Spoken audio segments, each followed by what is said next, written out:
അനുഗ്രഹിക്കപ്പെട്ട നല്ല സമയത്തിനായി ഞാൻ ദൈവത്തെ സ്തുതിക്കുന്നു, സ്തോത്രം ചെയ്യുന്നു.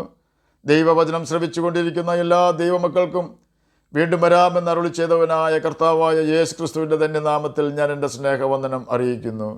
ഇന്നത്തെ അല്പസമയത്തെ ചിന്തയ്ക്കായി 13-ാം സങ്കീർത്തനം 5-ാം വാക്യം നമുക്ക് വായിക്കാം. ഞാനോ നിൻ്റെ കരുണയിൽ ആശ്രയിക്കുന്നു, എൻ്റെ ഹൃദയം നിൻ്റെ രക്ഷയിൽ ആനന്ദിക്കും. അനുഗ്രഹിക്കപ്പെട്ട ഒരു വേദവാക്യമാണ് നാം കേട്ടത്.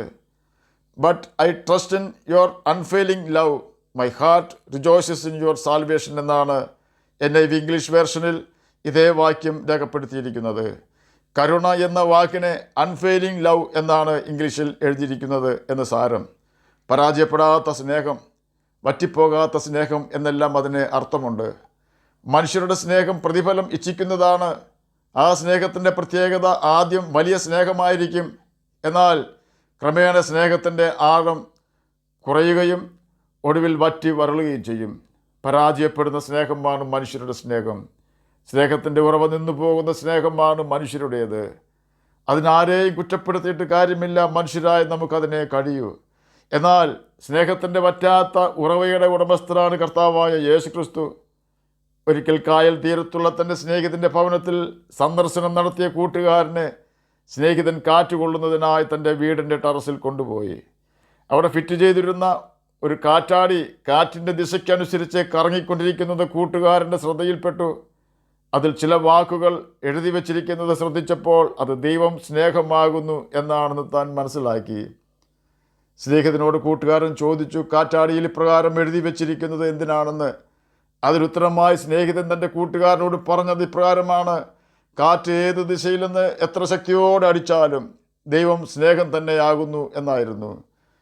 ഏതെല്ലാം മനുഷ്യർ യേശുവിനെ വളഞ്ഞു നിന്ന് ആക്രമിച്ചാലും യേശുവിലുള്ള സ്നേഹം മാത്രമേ പുറത്തു വരികയുള്ളൂ.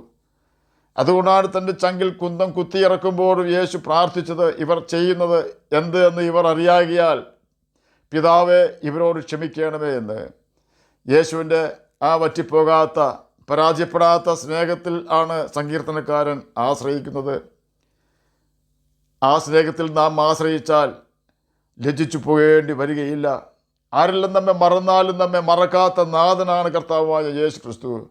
കാണാതെ പോയതിനെ തിരഞ്ഞു രക്ഷിപ്പാനാണ് കർത്താവായ യേശു ക്രിസ്തു ഭൂമിയിൽ വന്നത്. പാപം മൂലം ദൈവദൃഷ്ടിയിൽ നിന്നും മാറിപ്പോയ, പാപങ്ങളിലും അതിക്രമങ്ങളിലും മരിച്ചവരായിരുന്ന നമ്മെ നമ്മുടെ നഷ്ടപ്പെട്ട അവസ്ഥയിൽ നിന്നും കാണാതെ പോയ അവസ്ഥയിൽ നിന്നും തേടിയെത്തി രക്ഷിച്ചവനാണ് യേശു. അതിനായി അവന് ചിലവായത് അവൻ്റെ മുഴു രക്തവും അവൻ്റെ ജീവനുമാണ്. കാരണം ജീവനേക്കാൾ ഉപരിയായി അവൻ നമ്മെ സ്നേഹിച്ചു. കാണാതെ പോയ ഒരു ആട്ടിൻകുട്ടിക്ക് വേണ്ടി വേദനയോടെ അലഞ്ഞു നടന്ന ഒരു ഇടയനെക്കുറിച്ച് ഞാൻ കേട്ടിട്ടുള്ളത് ഇപ്രകാരമാണ്: തൻ്റെ ആട്ടിൻകുട്ടിയെക്കുറിച്ചുള്ള ചിന്ത ആ മനുഷ്യന് തകർത്ത് കളഞ്ഞു. നല്ല തണുപ്പുള്ള ആ ദിവസം, സന്ധ്യയോടടുത്ത സമയം, ആട്ടിൻകുട്ടിയെ തിരഞ്ഞ് ഇടയൻ നടക്കുകയാണ്. ഇത് കണ്ട ആ പ്രദേശത്ത് തന്നെ തമ്പടിച്ചിരുന്ന പട്ടാള മേധാവി വിവരം അറിഞ്ഞപ്പോൾ തൻ്റെ ട്രൂപ്പിലെ ക്യാമ്പിന് വന്നിരുന്ന എല്ലാ പട്ടാളക്കാരോടും പറഞ്ഞു, ആ ഇടയൻ്റെ ആട്ടിൻകുട്ടിയെ തിരഞ്ഞ് കണ്ടുപിടിക്കണം എന്ന്. എല്ലാവരും വളരെ നേരം തിരഞ്ഞെങ്കിലും പകൽ സമയത്തെ കഠിനമായ പരേഡിൻ്റെ ക്ഷീണം മൂലം രാത്രി അല്പസമയം തിരഞ്ഞ് ആട്ടിൻകുട്ടിയെ ലഭിച്ചില്ലെന്ന് പറഞ്ഞ് തിരിച്ചു വന്നു. അപ്പോഴും അവരുടെ പട്ടാള ഓഫീസർ വളരെ രാത്രിയായിട്ടും മടങ്ങി വന്നിരുന്നില്ല. ഒടുവിൽ എല്ലാ പട്ടാളക്കാരും കൂടി അവരുടെ മേധാവിയെ അന്വേഷിച്ച് വനത്തിലേക്ക് പുറപ്പെട്ടു. നേരം വെളുത്തു തുടങ്ങിയെങ്കിലും പട്ടാള മേധാവിയെ കണ്ടെത്തുവാൻ കഴിഞ്ഞില്ല. എന്നാൽ ഒടുവിൽ ഒരാൾ അദ്ദേഹത്തെ വനത്തിൻ്റെ ഉൾഭാഗത്ത് കണ്ടെത്തി. ഓടി വന്ന് മറ്റു പട്ടാളക്കാരുമായി ചെന്നു. അവർ അവിടെ ചെന്നപ്പോൾ കണ്ട കാഴ്ച കരൾ അലിയിക്കുന്നതായിരുന്നു. അവരുടെ പട്ടാള മേധാവി അവിടെ ഒരു വലിയ മരത്തിൻ ചുവട്ടിൽ ഗാഠനിദ്രയിലായിരുന്നു. തൻ്റെ കോട്ടിൻ്റെ ഉള്ളിൽ ഒരു കൊച്ച് ആട്ടിൻകുട്ടി തണുപ്പിൽ നിന്നും കോട്ടുമൂലം രക്ഷപ്പെട്ട് പട്ടാള ഓഫീസറിൻ്റെ അടുത്ത് തന്നെ കിടന്ന് ഉറങ്ങുന്നു. എല്ലാവരും അന്വേഷിച്ച് ക്ഷീണിച്ചു പോയെങ്കിലും പട്ടാള ഓഫീസർ ക്ഷീണിച്ചു പോയില്ല. കാരണം നഷ്ടപ്പെട്ട ആട്ടിൻകുട്ടിയെ തിരികെ പ്രാപിക്കണമെന്ന ആഗ്രഹം അദ്ദേഹത്തിന് മാത്രമേ ഉണ്ടായിരുന്നുള്ളൂ. കാണാതെ പോയിരുന്ന നമ്മെ കർത്താവ് കണ്ടെത്തും വരെ അന്വേഷിച്ചു. അതിനവൻ കൊടുക്കേണ്ടി വന്ന വില വലിയതായിരുന്നു. നമുക്ക് വേണ്ടി മറുവിലയായി തീർന്നുകൊണ്ടാണ് യേശു സാത്താൻ്റെ ബന്ധനത്തിൽ നിന്നും നമ്മെ വിലയ്ക്ക് മേടിച്ചത്. നാം സങ്കീർത്തനക്കാരനെ പോലെ ആ യേശുവിൻ്റെ സ്നേഹത്തിൽ ആശ്രയിച്ചാൽ നിശ്ചയമായും ആ സ്നേഹം കല്ലറയ്ക്ക് അപ്പുറത്തേക്കും കടന്നു വന്ന് നമ്മെ നിത്യതയിൽ ദൈവസന്നിധിയിൽ എത്തിക്കും. ആ സ്നേഹം തിരയുന്ന ഏതൊരു വ്യക്തിയും അവൻ നമ്മെ സ്നേഹിച്ചതുപോലെ തന്നെ മറ്റുള്ളവരെയും സ്നേഹിക്കുകയും സകലതും പൊറുക്കുകയും ക്ഷമിക്കുകയും ചെയ്യണമെന്ന് മാത്രം. സങ്കീർത്തനക്കാരൻ തുടർന്ന് പറയുകയാണ്, ഞാൻ നിൻ്റെ രക്ഷയിൽ ആനന്ദിക്കും എന്ന്. എന്നാൽ 51 സങ്കീർത്തനത്തിൽ 12 വാക്യം നാം വായിച്ചാൽ, നിൻ്റെ രക്ഷയുടെ സന്തോഷം എനിക്ക് തിരികെ തരയണമേ എന്ന് പ്രാർത്ഥിക്കുന്ന ഭക്തനെ നമുക്ക് കാണുവാൻ കഴിയും. 13 സങ്കീർത്തനവും 51 സങ്കീർത്തനവും എഴുതിയത് ദാവീദാണ്.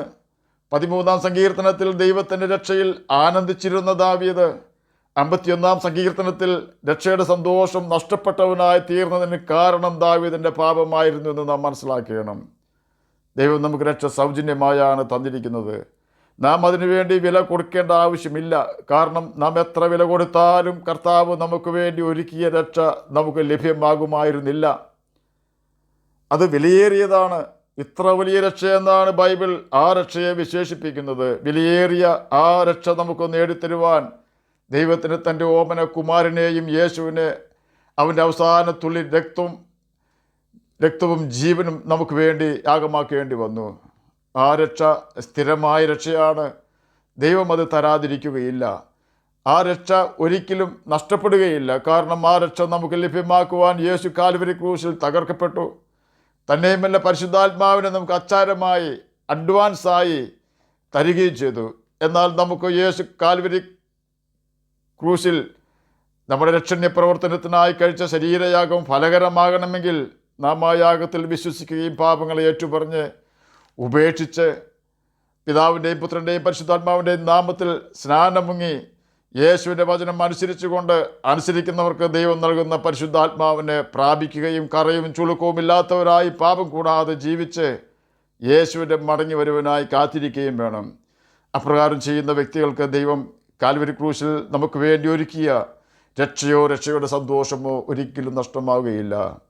എന്നാൽ ഒരിക്കൽ നാം യേശുവിൻ്റെ മഹാപാപപരിഹാര ബലിയായ ക്രൂശിലെ യാഗത്തിൽ വിശ്വസിക്കുകയും പാപങ്ങളെ ഏറ്റുപറഞ്ഞ് ഉപേക്ഷിക്കുകയും യേശുവിനെ അനുസരിക്കുന്നവർക്ക് ദൈവം വാഗ്ദാനം ചെയ്ത പരിശുദ്ധാത്മാവിനെ പ്രാപിക്കുകയും സ്വർഗീയ സന്തോഷമായ രക്ഷയുടെ സന്തോഷം അനുഭവിക്കുകയും ചെയ്തതിന് ശേഷം വീണ്ടും പാപം ചെയ്താൽ യേശുവിനെ വീണ്ടും ക്രൂശിക്കുന്നവരും അവൻ കാൽവരി ക്രൂശിൽ ചൊരിഞ്ഞ നിഷ്കളങ്ക രക്തത്തെ ചവിട്ടിക്കളയുന്നവരും കൃപയുടെ ആത്മാവിനെ നിന്ദിക്കുന്നവരും ആകയാൽ വീണ്ടും മാനസാന്തരത്തിലേക്ക് കൊണ്ടുവരുവാൻ ഒരു മാർഗവും ശേഷിക്കുന്നില്ല എന്ന് ദൈവവചനം നമുക്ക് മുന്നറിയിപ്പ് തരുന്നു.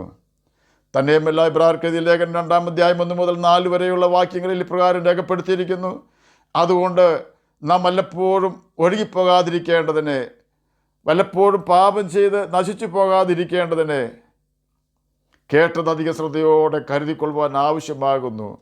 ദൂതന്മാർ മുഖാന്തരം അരുളി ചെയ്ത വചനം സ്ഥിരമായിരിക്കുകയും ഓരോരോ ലംഘനത്തിനും അനുസരണക്കേടിനും ന്യായമായ പ്രതിഫലം ലഭിക്കുകയും ചെയ്തുവെങ്കിൽ കർത്താവ് താൻ പറഞ്ഞു തുടങ്ങിയതും ദൈവം അടയാളങ്ങളാലും അത്ഭുതങ്ങളാലും വിവിധ വീര്യപ്രവൃത്തികളാലും തൻ്റെ ഇഷ്ടപ്രകാരം പരിശുദ്ധാത്മാവിനെ നൽകിക്കൊണ്ട് സാക്ഷി നിന്നതും കേട്ടവർ നമുക്ക് ഉറപ്പിച്ചു തന്നതുമായ ഇത്ര വലിയ രക്ഷ നാം ഗണ്യമാക്കാതെ പോയാൽ ഇങ്ങനെ തെറ്റി ഒഴിയും. എബ്രായർക്കെഴുതിയ ലേഖനം 2 അധ്യായം 1 മുതൽ 4 വരെയുള്ള വാക്യങ്ങളാണ് നാം കേട്ടത്. ഈ വാക്യങ്ങളുടെ എല്ലാം വെളിച്ചത്തിൽ ദൈവം ക്രൂശിൽ കൂടി നമുക്ക് ഒരുക്കിയ രക്ഷ നമ്മിൽ നിന്നും ആർക്കും എടുത്തു കളയുവാൻ കഴിയുകയില്ല. ആ ദൈവത്തിൻ്റെ രക്ഷ സ്ഥിരമാണ്. ആഷുറൻസ് ഉള്ള സാൽവേഷനാണ് ദൈവം കാൽവരി ക്രൂശിലൂടെ നമുക്ക് വേണ്ടി ഒരുക്കിയത്. കേരളത്തിൽ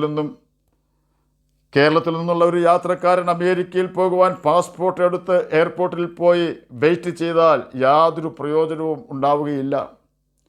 അമേരിക്കയിൽ പോകുവാനുള്ള വിമാനം അവിടെ ഒരുങ്ങിക്കിടക്കുന്നുണ്ട്, അത് ഷുവറാണ്. എന്നാൽ ആ വിമാനത്തിൽ കയറണമെങ്കിൽ അമേരിക്കൻ വിസ ഏറ്റവും അത്യാവശ്യമാണ്. എല്ലാ പേപ്പേഴ്സുകളും കറക്റ്റായിരിക്കണം. എന്നാൽ മാത്രമേ ആ വ്യക്തിക്ക് അമേരിക്കയിൽ ചെല്ലുവാൻ കഴിയുകയുള്ളൂ. എന്ന പോലെ തന്നെ മനുഷ്യവർഗത്തിന് ഉറപ്പേറിയ ഒരു രക്ഷകർത്താവ് ഒരുക്കിയിട്ടുണ്ട്. ആ രക്ഷ കരസ്ഥമാക്കുവാൻ എന്തെല്ലാം കാര്യങ്ങൾ മനുഷ്യർ ചെയ്യണമെന്ന് ബൈബിളിൽ എഴുതിയിട്ടുണ്ടോ നാം അതെല്ലാം അനുസരിക്കണം. പരിശുദ്ധാത്മാവിനെ പ്രാപിക്കണം. എന്നാൽ നിശ്ചയമായും നമുക്ക് ദൈവത്തിൻ്റെ രക്ഷയിൽ സന്തോഷിക്കുവാൻ കഴിയും. ദാവീദിനെ പോലെ നാം പാപത്തിൽ വീണാൽ ദൈവമൊരുക്കിയ രക്ഷ നമുക്ക് മാത്രം നഷ്ടമാകും. രക്ഷ നമുക്ക് നഷ്ടമായാൽ രക്ഷയുടെ സന്തോഷം നമ്മിൽ നിന്നും നഷ്ടമാകും. പിന്നെ ആത്മീയ ജീവിതം വിരസമായി തീരുകയും സകലത്തിനും നാം പ്രശ്നങ്ങൾ ഉണ്ടാക്കുന്നവരും ആയിത്തീരുന്നു. അനന്തരഫലമോ പാപബോധം ഇല്ലാത്ത അവസ്ഥയിൽ നാം എത്തിച്ചേരുകയും നല്ല മനസാക്ഷി നമ്മിൽ നിന്നും നീങ്ങിപ്പോവുകയും ചെയ്യുന്നു. അതുകൊണ്ട് 13-ാം സങ്കീർത്തനം 5-ാം വാക്യത്തിൽ പറയുന്നത് പോലെ നമുക്ക് ദൈവത്തിൻ്റെ രക്ഷയിൽ സന്തോഷിക്കാം. നാം പാപം ചെയ്യുക വഴി ദൈവം നമുക്ക് കാൽവരി ക്രൂശിലൂടെ ഒരുക്കിയ രക്ഷ നഷ്ടമാകുന്നില്ല എന്ന് ഉറപ്പാക്കി നമുക്ക് ജീവിക്കാം. ആ രക്ഷയുടെ സന്തോഷം നാം മരിച്ചാലും നമ്മെ പിന്തുടരും. ആ സന്തോഷത്തിൽ നിലനിൽക്കുവാൻ നമുക്ക് ബൈബിൾ വായിക്കുകയും നാം എങ്ങനെ ജീവിക്കണമെന്ന് ബൈബിളിൽ ദൈവം കൽപ്പിച്ചിരിക്കുന്നുവോ അപ്രകാരം കർത്താവിൻ്റെ കൽപ്പനകൾ അനുസരിക്കുകയും ചെയ്തുകൊണ്ട് നിത്യജീവനാവകാശികളായി തീരാം. അതിന് കർത്താവ് നമ്മെ സഹായിക്കട്ടെ എന്ന് പ്രാർത്ഥിച്ചുകൊണ്ട് ഞാൻ എൻ്റെ വാക്കുകളിൽ നിന്ന് വിരമിക്കുന്നു. നമുക്ക് പ്രാർത്ഥിക്കാം. ഞങ്ങളെ സ്നേഹിക്കുന്ന സ്വർഗീയ പിതാവേ, നല്ല വചനത്തിനായി അങ്ങയെ സ്തുതിക്കുന്നു, സ്തോത്രം ചെയ്യുന്നു. കർത്താവേ, എന്നെ കേൾക്കുന്ന ഏതെങ്കിലും പ്രിയപ്പെട്ടവർ രോഗത്താൽ ഭാരപ്പെടുന്നുവെങ്കിൽ അങ്ങ് അവർക്ക് രോഗസൗഖ്യം കൊടുക്കണമേ. സമാധാനമില്ലാത്തവർക്ക് സമാധാനം കൊടുക്കണമേ. രക്ഷയുടെ സന്തോഷം ലഭ്യമാകാത്തവർക്ക് എത്രയും വേഗം രക്ഷയുടെ സന്തോഷം ലഭ്യമാകുവാൻ തക്കവണ്ണം അങ്ങയുടെ വചനം പ്രമാണിക്കുവാൻ കൃപ കൊടുക്കണമെന്ന് പ്രാർത്ഥിക്കുന്നു. അങ്ങയുടെ വചനം പ്രമാണിച്ചുകൊണ്ട് ഈ ലോകത്തിൽ ജ്യോതിഷികളെപ്പോലെ തിളങ്ങുവാനും നിത്യജീവനാവകാശികളായി തീരുവാനും മടിയനെ കേൾക്കുന്ന അങ്ങനെ കുഞ്ഞുങ്ങളെ സഹായിക്കണമേ. പഠിക്കുന്ന കുഞ്ഞുങ്ങൾക്ക് പഠിക്കുവാനുള്ള ബുദ്ധിയും ജ്ഞാനവും ഓർമ്മശക്തിയും കൊടുക്കണമേ. പ്രാർത്ഥന കേട്ടതിനായി സ്തോത്രം. യേശുവിൻ്റെ നാമത്തിൽ തന്നെ ആമേൻ. കർത്താവ് എല്ലാവരെയും അനുഗ്രഹിക്കട്ടെ.